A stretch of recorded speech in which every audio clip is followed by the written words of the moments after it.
ये film AI artificial intelligence यानी बनावटी दिमाग के बारे में है और ये टाइम भी फ्यूचर यानी काफी आगे का है। साल है 2040। बताया जाता है कि इंसान ने एआई को तो बहुत पहले से ही बना लिया था, मतलब उसकी प्रोग्रामिंग को, मगर अब वक्त आ गया था कि इंसान उस एआई प्रोग्राम को कोई वजूद, कोई जिस्म दे दे, यानी रोबोट्स बनाए। काफी हद तक रोबोट्स उन्होंने बना भी लिए थे, मगर अब इंसान कोशिश कर रहे थे कि वो इंसान जैसे ही दिखने वाले रोबोट्स बनाए जो अब के सबसे मॉडर्न एआई रोबोट्स होंगे। इसके बाद एक बर्फीला इलाका दिखाया गया जहाँ पहाड़ी से एक औरत गिर जाती है। वो घबराते हुए चिल्ला रही थी। उसके चेहरे का डर देखकर लग रहा था जैसे कोई उसे मारना चाहता हो, और उसने ही इस औरत को धक्का दिया। अब इसी पहाड़ी इलाके में लाल कपड़े पहनी बच्ची दिखाई गई जो भी डर कर भाग रही थी। भागते भागते वो एक घर के पास पहुंची। घर का मालिक जब दरवाजा खोलता है तो उसने महसूस कर लिया था कि बच्ची बहुत घबराई हुई है। इस आदमी का नाम एलेक्स था जो पेशे से एक साइंटिस्ट होता है। वो इस बच्ची को जानता था। पूछता है कि बेटा तुम्हारी मॉम कहाँ है और क्या हुआ आपको, पर कोई जवाब देने से पहले ही वो गिर गई, बेहोश हो जाती है। तब एलेक्स उसे जल्दी से पकड़ लेता है। अब यहाँ क्या चल रहा था ये जानने के लिए हम कहानी में काफी टाइम पीछे आ जाते हैं। एलेक्स में दिखाया गया,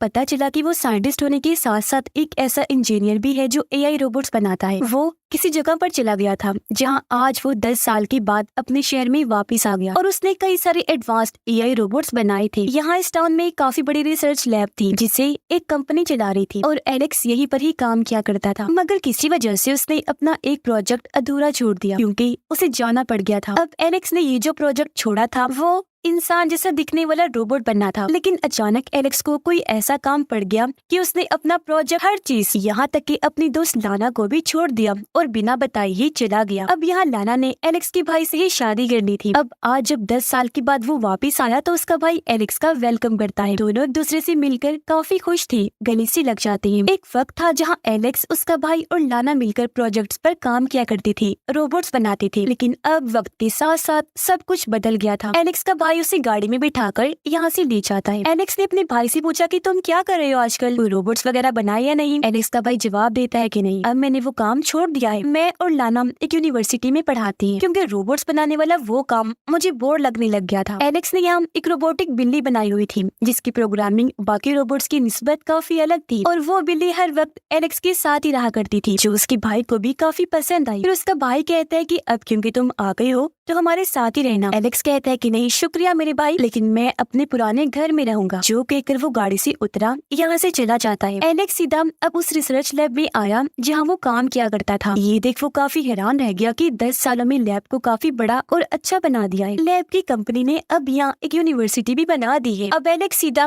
अपनी सीनियर के पास जाकर उससे मिलता है। एलेक्स को 10 साल के बाद फिर से यहाँ देखकर वो काफी हैरान भी थी, साथ ही खुश भी। वो उसे कहती है कि अच्छा किया तुम लौट आए, मैं यही चाहती थी ताकि तुम वापस आकर अपना अधूरा काम पूरा कर सको। पर एलेक्स ने साफ साफ लफ्जों में ये कह दिया कि मैं उस काम के लिए वापस नहीं आया, लेकिन हाँ मैं कुछ नया जरूर बना लूंगा। सीनियर उसे यहाँ अपने स्टूडेंट से मिलवाती, उनका काम दिखाती है जो एलेक्स को ठीक ठाक लगा। अब सीनियर उससे पूछती है कि तुम कहाँ रहने वाली हो। एलेक्स ने बता दिया कि मैं अपने पुराने घर में रहने वाला हूँ। यहाँ हमें एहसास हुआ कि सीनियर एलेक्स को पसंद करती है क्योंकि उसे पता था कि एलेक्स काफी ज़हीन, बहुत स्मार्ट। अब जब एलेक्स बाहर आया तो यहाँ की यूनिवर्सिटी में वो लाना को भी देखता है जो भी यहाँ पढ़ाया करती थी। हालांकि वो भी एलेक्स को देख लेती है, पर क्योंकि वो उसे छोड़कर जा चुका था इसीलिए वो नजरअंदाज कर देती है, खास अहमियत नहीं देती। सीनियर एलेक्स को उसके पुराने घर छोड़ने जाती है। ये घर उसके मॉम डैड का था जो अब नहीं रहे थे और यही से ही एलेक्स और उसके भाई ने अपने काम की शुरुआत की थी। वहाँ सारा पुराना सामान पड़ा हुआ था, घर की हालत भी काफी खराब थी, लेकिन एलेक्स फिर भी यहाँ रहना चाहता था क्योंकि रात हो गई थी, इसलिए वो सो जाता है ताकि आराम कर सके। अगली सुबह जब वो उठा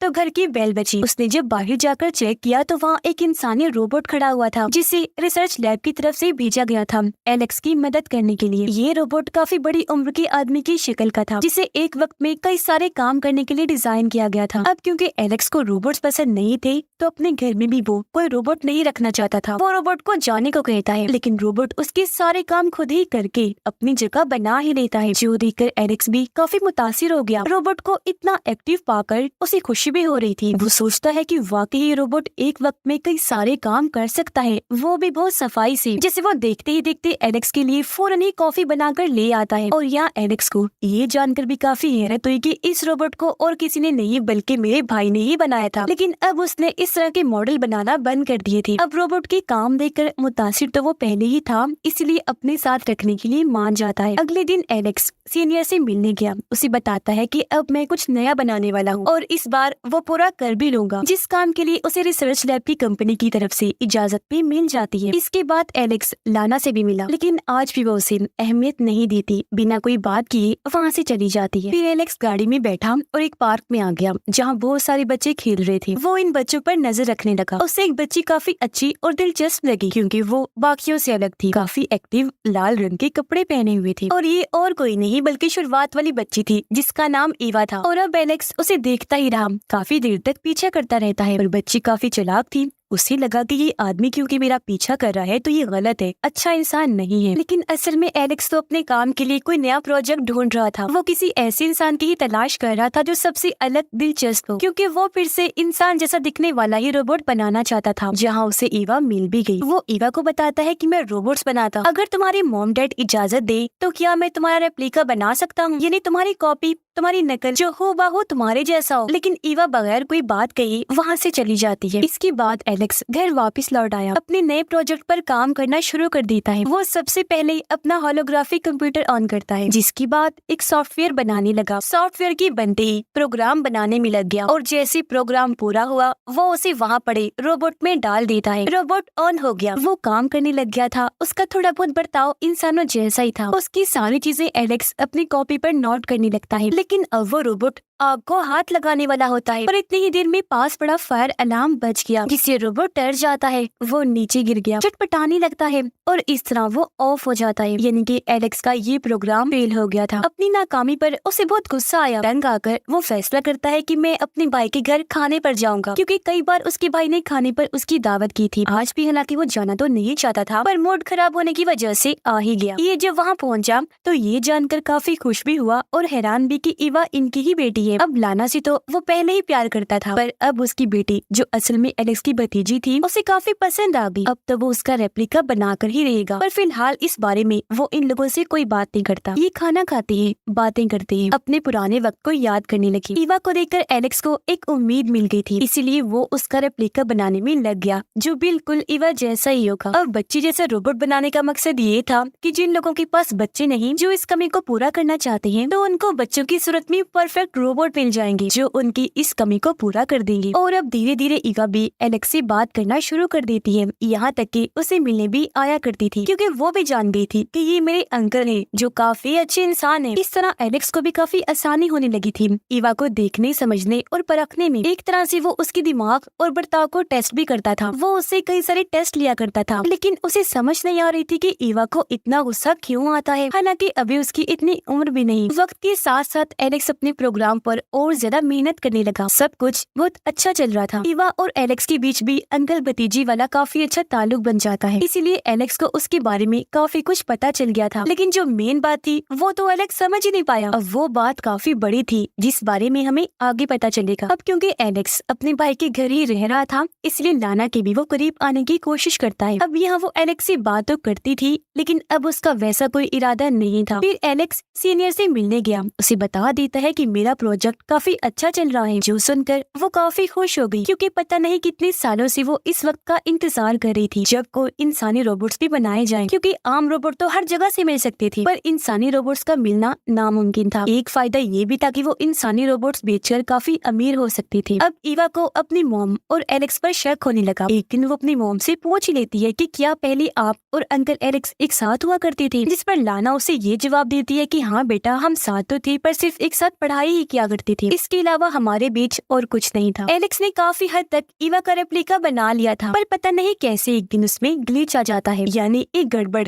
खराबी। रोबोट को गुस्सा आने लगा, इतना ज्यादा कि वो तो एलेक्स पर हमला करने की कोशिश करता है, पर किसी तरह वो हमले से बच गया। उसने एक खुफिया कोड बोला जिससे प्रोग्राम बंद हो गया। ऐसा होते ही रोबोट ऑफ होकर वही ढेर हो जाता है, जिस बारे में एलेक्स समझ ही नहीं पाता कि ऐसा क्यों हुआ, ग्लिच आई कैसी, क्योंकि वो तो इंसान का रेप्लिका बना रहा था, न कि रोबोट का। ग्लिच तो तब आती है जब किसी रोबोट का रेप्लिका बनाया जाए। अब एलेक्स को पार्टी की दावत आई। ये जब अगली रात पार्टी में गया तो वहाँ सीनियर, लाना और बाकी सब भी आए हुए थे। पार्टी में एलेक्स लाना के साथ डांस करता है, फिर से उसके साथ ताल्लुक बनाने की बात करने लगा, लेकिन वो मना करके वहाँ से चली जाती है। पर उसे ये सब करते हुए एलेक्स का भाई देख चुका था। उसे बहुत गुस्सा आने लगा। बाहर ले जाकर वो एलेक्स को मारता है, पूछने लगा कि तुम्हारे साथ आखिर मसला क्या है, अब तुम हमसे क्या चाहते हो। पर वो बिना कुछ कहे वहाँ से घर आ गया, जहाँ उसका बूढ़ा रोबोट एलेक्स की हालत देखकर समझ गया कि ये दुखी है। वो एलेक्स को संभालने की कोशिश करता है। अगले दिन लाना उससे मिलने आई, समझाने की कोशिश करती है कि अब हमारे बीच कोई ताल्लुक नहीं है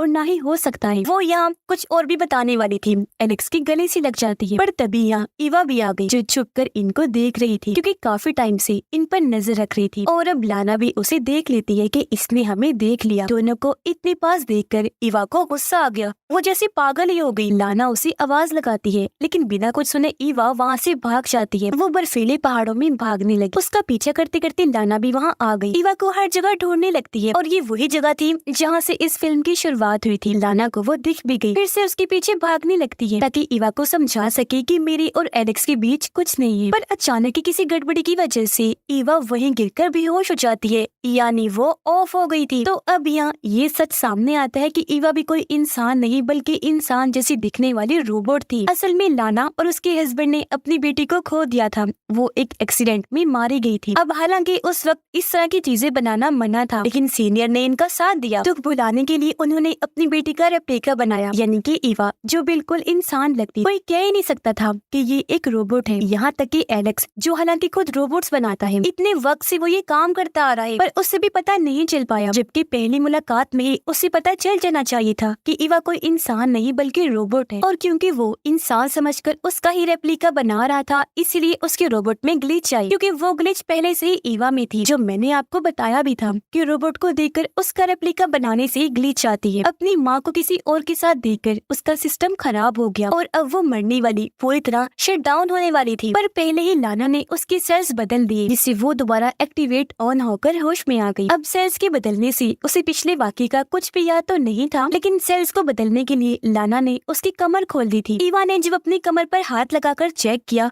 तो उसे पता चल गया कि मैं रोबोट हूँ। ये सोच आते ही उसमें फिर से ग्लिच आने लगी, क्योंकि इतने वक्त से वो यही सोच रही थी कि मैं एक इंसान हूँ। पर आज उसे इस बात पर यकीन नहीं आ रहा था कि मैं एक मशीन हूँ। वो इस बात को कबूल ही नहीं कर पा रही थी। इस खराबी की वजह से वो अपनी माँ लाना को पहाड़ी से नीचे फेंक देती है। और ये भी शुरुआत वाला ही सीन है। उस वक्त तो दिखाया नहीं गया था कि क्या हुआ, लेकिन असल में उसने लाना को धक्का दे दिया था, जिससे वो मारी गई। इसके बाद वो आई थी एलेक्स के पास, उसके हाथों में बेहोश हो गई थी। कुछ ही दिन में सच सबके सामने आ गया था, यानी ईवा एक रोबोट है। इसीलिए एलेक्स को लैब की तरफ से ये हुक्म मिलता है कि वो ईवा को बर्बाद कर दे, इससे पहले वो किसी को नुकसान पहुंचाए। अब हालांकि वो ऐसा चाहता तो नहीं था, लेकिन मजबूर था। वो कुछ दिन उसके साथ गुजारता है और आखिर उसे शट डाउन करने का फैसला करता है, जिससे पहले वो ईवा को सारी सच्चाई बता देता है उसके रोबोट होने की और ये कि तुम्हारी मॉम और मेरे बीच ताल्लुक था। अब ईवा के पास ऐसी बहुत सारी यादें थी जो इंसानों के पास होती हैं। उसके अंदर जज्बात भी थे, जिसके साथ ही आज उसे खत्म होना था। एलेक्स बहाने से उसे सुला देता है और आखिर आज उसके सिस्टम को हमेशा के लिए